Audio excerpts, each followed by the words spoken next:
In this video, we continue our discussion on Chapter 13, in which we continue our discussion on deposit creation, where in our last video we went through an initial example of the deposit creation process, whereas in today's video we seek to continue this discussion by going over some preliminaries in order to define some reserve concepts in order to proceed to our more involved loan example, from which we'll conclude with the money multiplier, where in regards to our preliminaries, in our last video we saw that a bank making a loan increased the money supply in an economy by the amount of the loan. We now seek to continue examining this process to see the potential and limitations of it by considering a multi-consumer bank and firm world, where first let us recall our initial example, where we had one consumer, one bank, and one firm. We have the T account of the bank on the left and the quantity of the money supply on the right, where in our example we had the consumer deposit $100 cash to the bank. This created a $100 asset on the bank's T account, and they're now holding $100 in cash, but also a $100 liability in that they had to credit the consumer's checking account. So we have our assets equaling our liabilities, and in terms of the money supply from this process, the deposit of the $100 did not expand the money supply, merely it changed its composition in that the consumer is now holding $100 in terms of transaction account balances as opposed to the $100 cash that they originally had. So then after this deposit went through, with the $100 cash that this bank was holding on their asset sheet, this then allowed them to make a loan out to a firm who seeks to start or expand their operations, where with this loan, this required them to credit that firm's account, and they made the loan of $100, so a $100 credit, where this firm also has the responsibility in terms of paying the bank back. So the bank also gets a $100 asset added to their T account in that it's an IOU from the firm. So once again, here we have our assets equaling our liabilities, our 200 plus our 200, our 200 equaling our 200 as expected. And in terms of our money supply,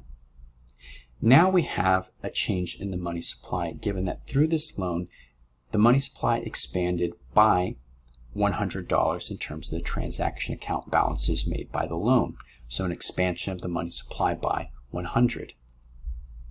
So then with our example covered, before we proceed to our next example, we must note that in our first example, the bank issued out a loan by the amount of cash it held in reserves, where reserves once again are defined as assets held by a bank to fulfill its deposit obligations, where in more general settings, the bank is required to hold a portion of their reserves, which will denote as required reserves, where required reserves will be determined by the Federal Reserve in that they'll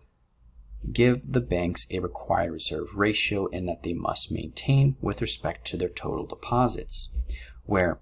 anything in excess after these required reserves, the bank is then free to loan out, which we will denote this portion of the reserves as excess reserves. So given the distinction between excess and required reserves, this then allows us to state total reserves as the sum of required reserves as well as excess reserves, where through some rearrangement, we can express excess reserves as the difference between total reserves and required reserves, where in terms of required reserve calculation, given a required reserve ratio given by the Federal Reserve, that is the amount that the bank needs to hold with respect to their total deposits, where total deposits are going to be the sum of checking and savings account balances from our consumers and firms, we can then calculate required reserves as the product between this required reserve ratio mandated by the Fed, scaled by total deposits, that is the amount held in checkings and savings by our consumers and firms. So then with this decomposition and this formulation in terms of our total reserves, excess reserves, and required reserves, given a deposit from a consumer or firm into a bank, we are then able to calculate our total reserves, required reserves, and excess reserves given our required reserve ratio. So then with this information in mind, let us now proceed to our second example. For our second example, consider a one consumer, two bank, and three firm world, where a consumer makes a $100 deposit and the required reserve ratio is 20%. Here, first, let us consider the information that we have. On the left, we have the T account for Bank 1, which we'll designate as University Bank, and on the right, we have our T account for Bank 2, denoted as Eternal Savings. In this first step, it's just as our first example. There's a $100 deposit made by a consumer into Bank 1. The $100 deposit gets recorded as a $100 credit onto their checking or savings account, which the bank must pay back, which is a $100 liability, and also equates to a $100 deposit in terms of the bank, where with this deposit, the bank also gains $100 cash, which they can record on their asset sheet. So once again, in terms of assets and liabilities, we have $100 cash in assets and $100 in terms of liabilities in terms of total deposits, so 100 equaling 100. In terms of where our excess and required reserves come in, our total deposits is $100 balance in terms of our consumer account. We know our required reserve ratio is 20%. So 20% of $100 gives us a required reserve amount of $20. Our excess reserves is going to be the difference between total and required. We know that total is going to be 100. Taking the difference between our required amount of $20, this gives us an excess reserve of $80, where if we sum our required and our excess, this then gives us our total reserve amount of $100 as expected. And in this instance, just as we saw in our first example, here the money supply has not expanded nor contracted, merely changed its composition from cash held by the consumer to now a checking account balance held by the consumer. So now in our second step, Bank 1 makes a loan to Firm 1. So looking at University Bank's T account, they have $100 in terms of liabilities, in terms of the credit on the consumer's account. Their excess reserves from our deposit was $80, so they're capable of making an $80 loan, which they make to Firm 1, Campus Radio, in which Campus Radio then gets a credit to their account, which must be paid to Campus Radio, and Campus Radio also now has an IOU to the bank in the form of the $80 loan, which shows up as an asset to the bank. So 80 equaling 80 in terms of this loan, and our initial deposit of 36 plus 64 equaling 100, equaling our deposit of 100. So our assets of 180 equaling our liabilities of 180. Where as far as now calculating our excess and required reserves, given that our total deposit is now $180, our consumer checkings and our firm checkings, scaling this, our 180 by a required reserve ratio of 20% gives us required reserves of $36. Where in terms of our excess reserves, it's going to be the difference between our reserves of $100 of the cash held minus our $36, giving us a total of excess reserves of $64, where the sum of these two will give us $100 as before. And as far as the money supply goes, with this $80 loan, the money supply has expanded by $80 via transaction account balances. So then now moving on to our third step, the firm spends the loan at another firm. So then what goes on is Firm 1 takes money out of their account and spends it at Firm 2, where by taking money from their account, this then removes balance from their checking account, and so this removes the liability from Bank 1's T account, but also removes $80 cash that they were holding, which would be in the form of their excess reserves. So 80 minus 80 on both sides of our liabilities and our assets. This only leaves us with $100 in terms of consumer account balances, in terms of our liabilities, as well as our deposits. And in terms of required reserves, 100 scaled by 20% gives us $20.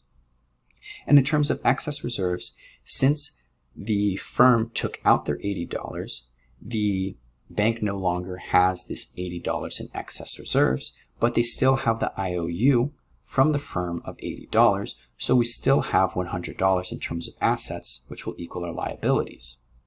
Since Firm 1, Campus Radio, spent their money at Firm 2. This then shows up at Firm 2's bank account, Eternal Savings. In terms of it's an $80 credit to their account, which also creates an $80 asset in terms of cash held by Bank 2 of $80. So Bank 2 now has $80 in assets as well as liabilities, where with an $80 sum of total deposits, our required reserves for Bank 2 will be $80 scaled by 20%, giving us $16, or the difference between our total reserves of 80 subtracted from our required reserves of 16 will give us our excess reserves of 64 for Bank 2. After which, now that Bank 2 has some excess reserves, they make a loan by the amount of their excess reserves. So our T account for Bank 1 stays the same, but now for Bank 2, given our excess reserves of $64 from our previous transaction, Bank 2 now makes a loan to Firm 3, Herman's Hardware, by $64. This then expands the money supply by $64 and creates a further liability that the bank must now pay. But at the same front, Herman's Hardware now must pay Eternal Savings $64, so this shows up on their asset sheet as well. Summing these components, we have our assets equaling our liabilities of $144 equaling $144, where our total deposits will be $144, these two firms' checking account balances. Scaling that by 20% will give us our required reserves of $29. And in terms of our overall $80 quantity in terms of reserves held at the bank, our $80 minus our $29 will give us $51 in terms of excess reserves as expected. Now, overall, what we saw then with this process is that Consumer 1 made a deposit to Bank 1, where this then allowed Bank 1 to make a loan to Firm 1, from which Firm 1 spent that loan at Firm 2, where Firm 2 deposited Firm 1's spending in Bank 2, which then allowed Bank 2 to make a loan to Firm 3, where at each step of the way where a loan was made, the money supply increased. Where the amount of the money supply increased by each step, the loan amount decreased, where overall this process describes that of the money multiplier, which is the amount of deposit dollars that the banking system can create from $1 in excess reserves, or mathematically this is going to be 1 divided by the required reserve ratio. And that the process that we have here is, given our circular flow on the right, the public starts out with some cash on hand, consumers or firms. They then make a deposit to the bank. This deposit then adds to their total reserves, which then expands their required reserves as well as their excess reserves. With an addition of excess reserves, this then allows the bank to make an additional loan to a consumer or firm, where the consumer or firm now has additional transaction account balances, which they can then choose to take out and spend at another firm or with another agent, which therefore then adds to that agent's checking account balance at some bank somewhere else, which then further adds to a bank's total reserves, which then adds to their excess and required reserves as a result. And then this process repeats again in that an additional loan can be made, and this process repeats itself until the amount of additional loan made reaches $0. Additionally, this process also then describes the two functions of banks, in that they can transfer money from savers to spenders or create money via loans. We're describing this money multiplier process through our example. We had an original $100 deposit, which then allowed Bank 1 to make an $80 loan, which, after through some steps, allowed Bank 2 to make a $64 loan. And if we were to continue looking at this process, Bank 3 could make a $51.20 loan, and then so on and so forth until the last loan at step N would be $0, where the sum overall would then allow for the money supply to be $500, where potential deposit creation overall then, given an initial deposit, can be expressed as the excess reserves scaled by the money multiplier, or in our example will be a value of 5 in terms of the money multiplier, a deposit creation value of 400, and the money supply, our initial deposit plus our potential of 500.